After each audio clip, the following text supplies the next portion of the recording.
कुछ दिन पहले हम लोगों ने शॉर्ट्स के माध्यम से एक बात स्पष्ट किया कि अम्लीय विलयन जो है वो विद्युत का चालन करता है। ये प्रयोग द्वारा हम लोगों ने दिखाया। तो उसी वीडियो में एक भाई का कमेंट आया कि आश्रित जल विद्युत का सुचालक नहीं होता है जबकि वर्षा जल होता है, आखिर ऐसा क्यों?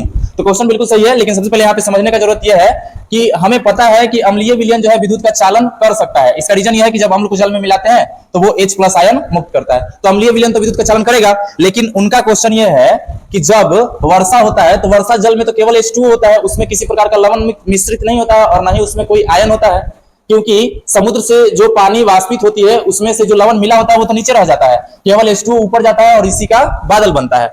और जब बादल बरसता है तो केवल H2 ही बरसता है, इसके अलावा और कुछ उसमें नहीं होता है। लेकिन जैसे ही ऊपर से पानी वायुमंडल में प्रवेश करती है तो वायुमंडल में पहले से मौजूद है हमारा कार्बन डाइऑक्साइड और सल्फर डाइऑक्साइड।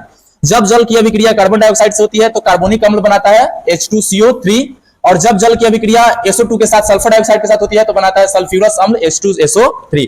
तो जब अम्ल का निर्माण हो ही गया तो ये जो H2 है वो अब केवल H2 नहीं रहा, वो अम्लीय विलयन बन गया, क्योंकि अम्ल उसमें मिश्रित हो गया। और जैसे ही अम्ल मिश्रित हो गया, अम्लीय विलयन विद्युत का चालन करता है, इसलिए वर्षा जल भी जो है विद्युत का चालन करेगा।